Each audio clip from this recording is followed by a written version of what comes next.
నాంపల్లిలోని urban health care సెంటర్లో vaccine తీసుకున్నటువంటి చిన్నారులు దాదాపు 90 మంది దాకా ప్రాథమిక విచారణ తెలియంది. 90 మంది దాకా ఈ వ్యాక్సిన్ తీసుకున్నారు. వ్యాక్సిన్ తీసుకున్న వారిలో దాదాపు చాలా మంది ఈ అస్వస్థతకు గురైనట్టు తెలుస్తుంది. నిన్న ఉదయం 10:30 గంటల సమయంలో చిన్నారులందరికీ వ్యాక్సిన్ ఇచ్చారు. ప్రతి బుధవారం రెగ్యులర్ గా ఈ అర్బన్ హెల్త్ కేర్ సెంటర్లో ఈ వ్యాక్సిన్ ఇస్తూ ఉంటారు. ఆ వ్యాక్సిన్ ఇచ్చిన తర్వాత వీళ్ళకి పెయిన్ రాకుండా, దాని తర్వాత ఫీవర్ రాకుండా ఒక టాబ్లెట్ ఇచ్చారని చెప్పేసి బంధువులు చెప్తున్నారు. ఆ టాబ్లెట్ వేసుకున్న తర్వాత వీళ్ళకి వాంతులు, అదేవిధంగా పిల్లలంతా అదొక అస్వస్థతకు గురైనట్టు తల్లిదండ్రులు చెప్తున్నారు. వాళ్ళకి తలనొప్పి రావడం, వామిటింగ్స్ రావడము, మెలికలు తిరిగిపోవడం, ఇలాంటి బ్రీదింగ్ కంజెషన్ తోని ఇక్కడ అడ్మిట్ చేయడం జరిగింది.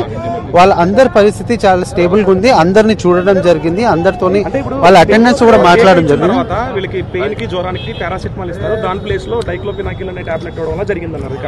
అలా చెప్పారు, అలా చెప్తున్నారు. అది ఇన్వెస్టిగేషన్ ఇంకా జరుగుతుంది. ఇన్వెస్టిగేషన్ పూర్తయిన తర్వాత మనకు యాక్చువల్ రిజల్ట్ తెలుసు. ఇప్పుడు ఏం గుర్తించారు అసలు ఎందుకు వాళ్ళ అస్వస్థత గురయ్యారు? టీకా వల్ల అస్వస్థత గురయ్యారా లేదంటే టాబ్లెట్ వల్ల? టీకా వల్ల అయితే అస్సలు ప్రాబ్లం లేదు. పెంటావాలెంట్ వ్యాక్సిన్ ఆ శాంపిల్స్ కూడా చెక్ చేయడం జరిగింది. వ్యాక్సిన్ గురించి, వ్యాక్సిన్ సంబంధించి ఎలాంటి ప్రాబ్లం లేదు. వ్యాక్సిన్ చాలా సేఫ్ ఉంది. కానీ వ్యాక్సినేషన్ తర్వాత సాయంత్రం కొంచెం ఏదైనా జ్వరం వస్తే కానీ అలాంటి సిచ్యువేషన్ లో ఒక డ్రగ్ ప్రిస్క్రైబ్ చేశారంట. అది ఎగ్జాక్ట్లీ ఏ డ్రగ్ ప్రిస్క్రైబ్ చేశారు, ఎందుకు ప్రిస్క్రైబ్ చేశారు, దానివల్ల ఏం సైడ్ ఎఫెక్ట్ అయిందో అది టోటల్ ఎంక్వైరీ. 15 మంది బేబీస్ కూడా ఐసీయూలో ఉన్నారు. నాంపల్లి దవాఖానకి వెళ్ళారు నిన్న. ఫస్ట్ టీకా తీసుకోపోతే ఏం చేశారంటే జ్వరం వస్తే ఈ గోళీ వాడాలంటేనే ఇచ్చారు. నాలుగు భాగాలు చేసి, అంటే వేసిన తర్వాత ఏమైందంటే పిల్లలు